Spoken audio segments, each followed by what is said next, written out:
Qué buen tiempo nos ha dado el Señor con nuestros hermanos, ¿verdad? Qué bueno, aunque sea de manera breve, conocer estas verdades que, como hemos visto, no simplemente son postulados históricos. Estamos hablando de la palabra de Dios, estamos hablando de Dios mismo, y eso nos consuela. Pero ahora nos toca hablar de la última sola, como le decimos. Solo a Dios la gloria. Solo a Dios la gloria. Los reformadores fueron a las Escrituras, como hemos visto, y se percataron que lo que se conocía hasta sus tiempos como creencias y como prácticas no eran consecuentes con las Escrituras. Lo que decía la palabra de Dios acerca de la gloria de Dios era diferente a lo que se veía y lo que se vivía. Fundamentalmente podemos decir que la frase solo a Dios la gloria tomó peso por causa del desprecio de la doctrina bíblica de la justificación por la fe sola que exalta Martín Lutero, como lo explicó ya mi hermano Andrés. Los romanistas o la Iglesia Católica Romana, al despreciar lo que los teólogos llaman el corazón del Evangelio, la justificación por la fe sola, al despreciar esta doctrina estaban literalmente intentando robar la gloria a Dios cuando pretendieron participar de su salvación por medios que no era solamente la fe. Las indulgencias, las veneraciones, los peregrinajes, las bulas papales y la supuesta autoridad del Papa para perdonar pecados estaban socavando este principio. Había venta y veneración de las reliquias y eso aportaba para la salvación de las personas. Había exhibiciones de huesos que decían que pertenecían a Cristo. Y con venerarlos, verlos y pagar por ver estos huesos se aportaba para la salvación. El purgatorio era una cosa terrible que atormentaba a muchos. Había 30 monedas de plata en Roma que aseguraban que eran las que Judas pagó por traicionar a Cristo. Si los feligreses lograban besar y pagaban por su indulgencia, esto reducía 50 años de penitencia en el purgatorio. Este dogma era usado como un instrumento de terror.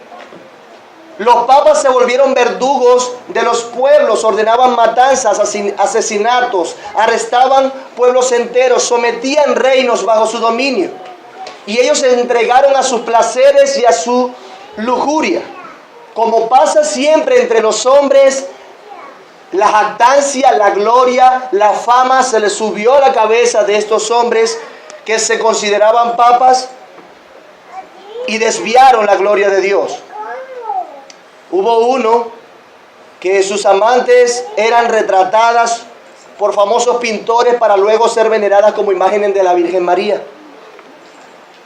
Aún se dice que hablando de Alejandro VI, tuvo como amante a su propia hija, Lucrecia Borgia.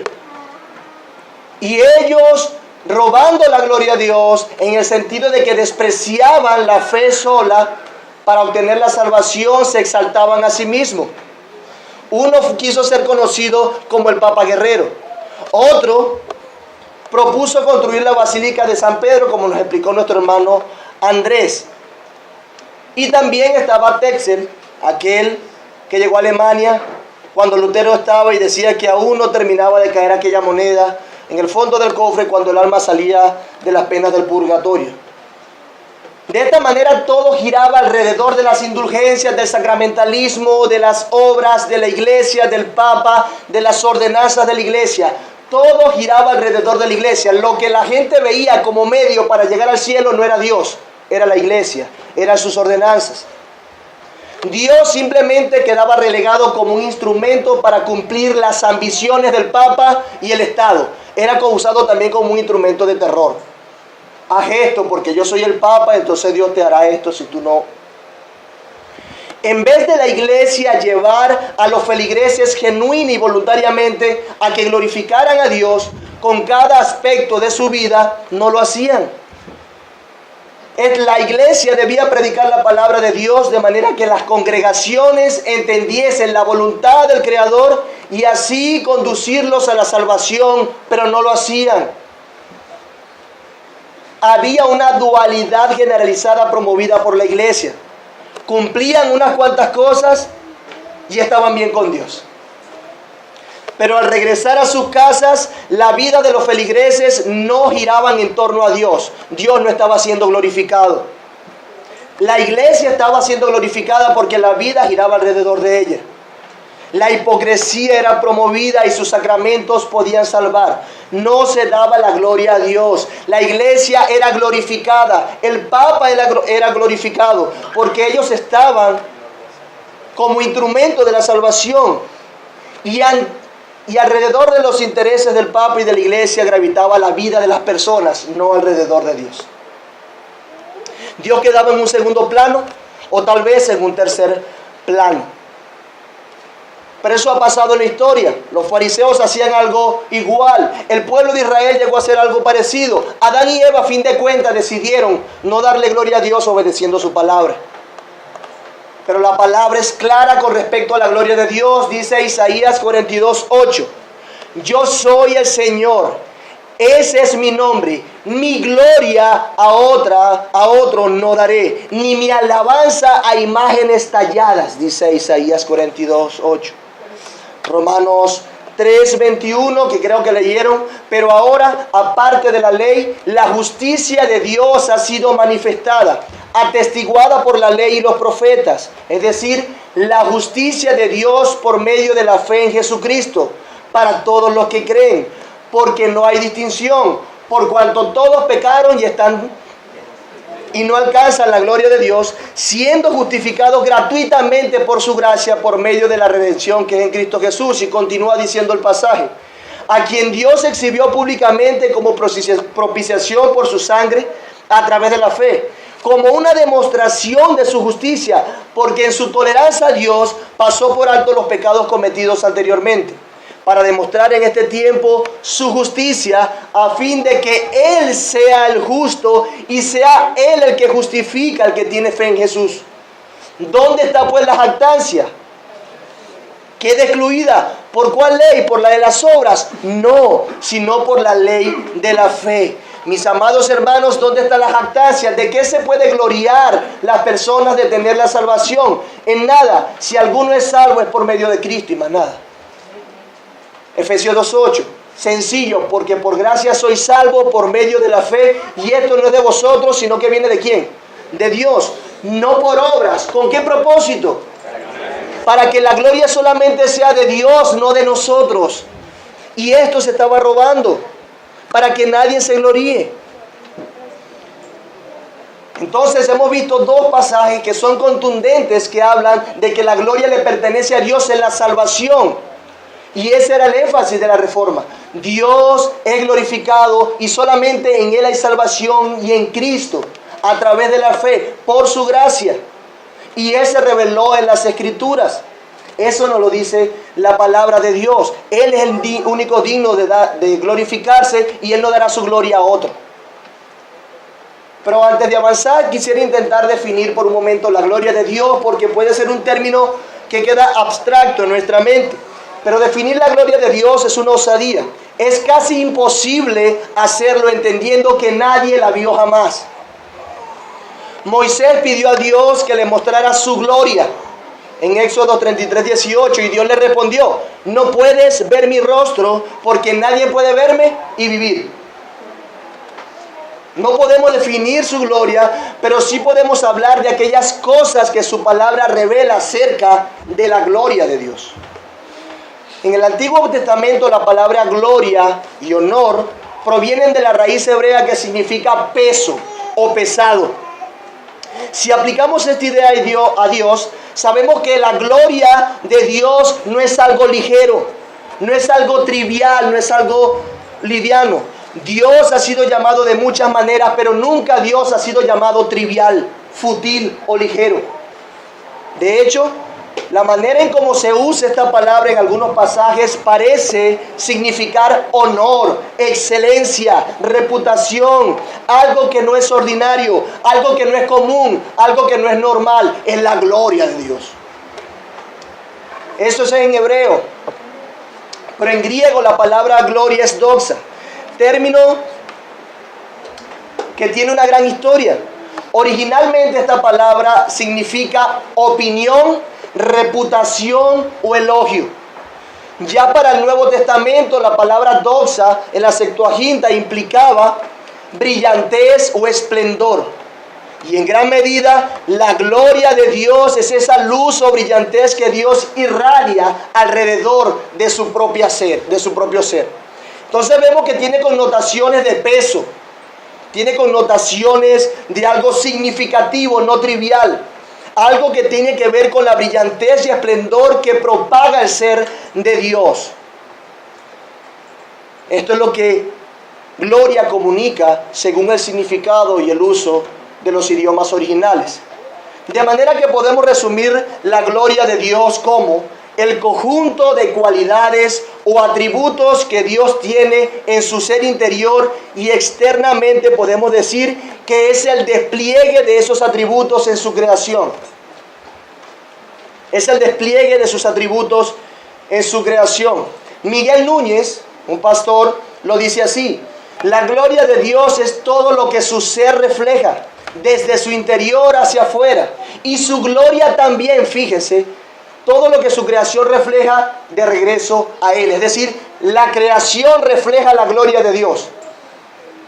La gloria de Dios es proyectada sobre la creación y la creación actúa como un espejo al devolver esa gloria hacia Dios. Pero ¿qué pasa cuando la creación quiere quitarle la gloria a Dios en algún aspecto de su carácter, de su ser? ¿Qué pasa cuando la criatura quiere quitarle la gloria a Dios? Quiere decir que Él tiene el lugar de Dios, que Él puede hacer lo que Dios hace. Es allí lo que nosotros llamamos pecado. Es allí la falla que produjo la caída.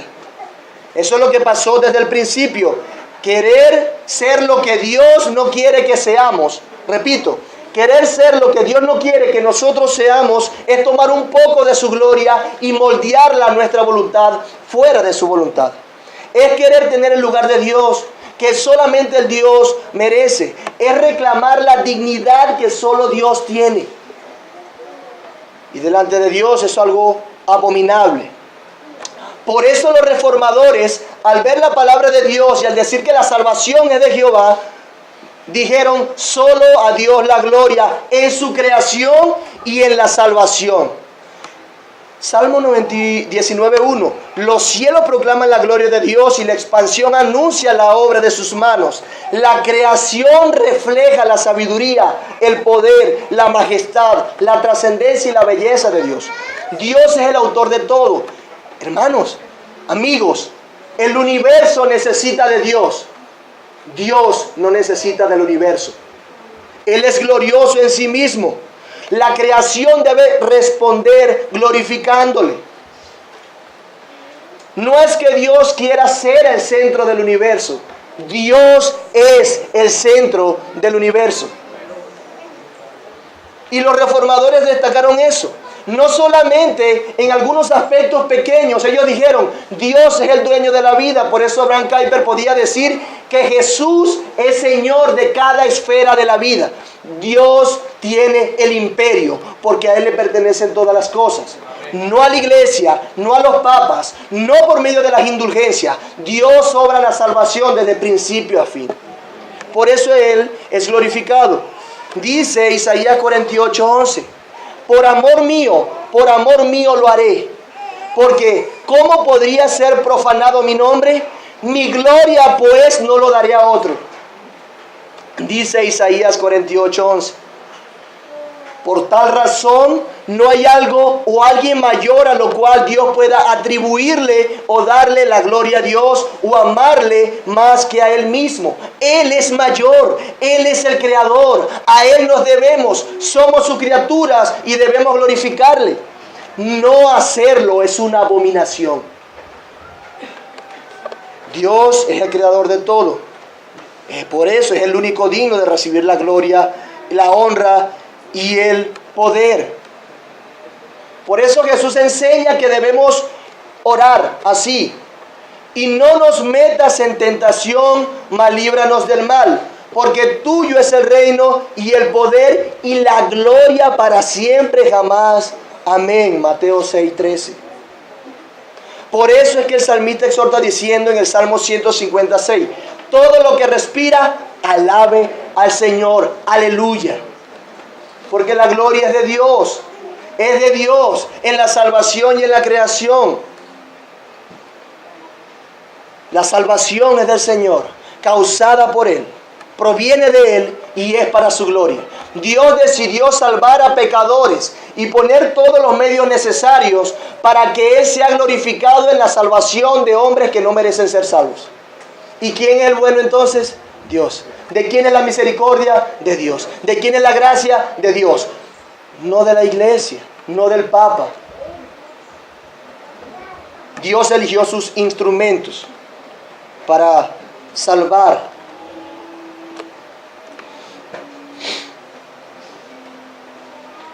Una de las cosas que caracterizaba también esto, que la gloria de la gracia de Dios revelada en la cruz no estaba siendo dada solamente a quien le pertenece. Los reformadores, por medio de la Escritura, entendieron que es nuestro deber reflejar de regreso a Dios la gloria de su gracia que llega a nosotros en la salvación. Es necesario que le demos gloria a Dios por su gracia en la salvación. Para los reformadores era evidente que le estaban robando la gloria a Dios. Lo que hacía la iglesia no era por causa de Dios. No era por medio de Dios ni para Dios. Dios no era el centro de la iglesia ni la vida de los feligreses. La gloria se dividía. No era solamente para Dios, sino que también era para la iglesia, sino que también era para el Papa. Y también se llevaba una parte a aquellos que decían, yo pagué tanto por la salvación, tengo gloria en esto. No era solamente de Dios. Robaban la gloria a Dios. Las jerarquías eclesiásticas, los papas, los feligreses, todos. Pero debemos decir como implicaciones prácticas que para el hombre no dar la gloria a Dios, el hecho de que el hombre no le dé la gloria a Dios es rebelión. No hacerle rebelión, amigos, si tú no le das la gloria de Dios es rebelión. Hermanos, si tú no le das la gloria a Dios es rebelión. Es un gran pecado. La criatura quiere prescindir del Creador para ocupar su lugar como soberano del universo y como rey de sus propias vidas. Tú quieres ser rey de tu propia vida. El hombre se cree que tiene el derecho a hacerlo, aunque esa actitud no sea más que no querer vivir bajo el propósito para el cual fue creado. Porque fuimos hechos para conocer a Dios. Por eso usted piensa siempre en Dios, para adorar a Dios. Fuimos hechos para gozar de Él para siempre. Nada se puede hacer sin Dios, pero en el fondo tampoco nada se puede hacer contra Dios. Dios se reirá de lo que contra Él se rebelan. Salmo 2:4. Nadie puede frustrar los designios y propósitos soberanos de Dios. El fin que Dios se propuso fue el de manifestar su gloria en todas sus obras. Nadie puede impedir el cumplimiento de su voluntad. Toda rodilla se doblará en algún momento. Por eso yo te digo que, por favor, es el momento de que tú dobles tu rodilla ante la gloria de Dios que obra salvación y que es el creador del universo. Una implicación práctica de esto es que tú puedas vivir tu vida entregada a dar la gloria a Dios. Que no pienses solamente en ti, en tus deseos y pasiones, sino que puedas decir solo a Dios la gloria. ¿En dónde? En mi familia, en mi trabajo, en mis estudios, en mi iglesia. Yo lo debo hacer todo para la gloria de Dios y no para jactarme yo mismo, no para enaltecerme yo mismo.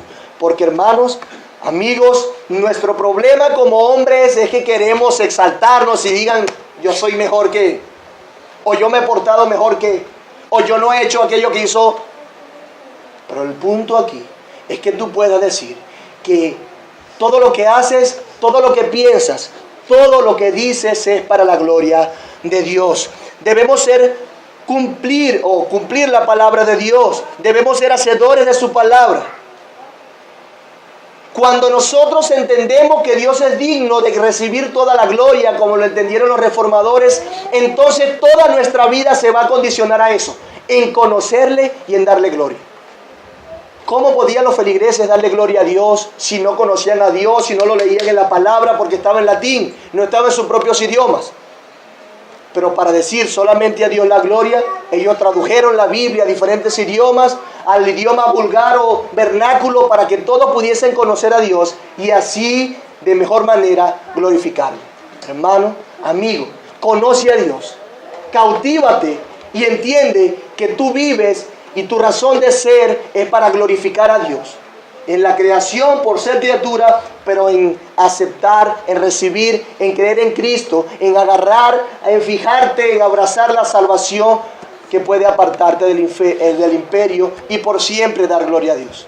Por eso debemos decir como iglesia, solo a Dios la gloria. Vamos a orar.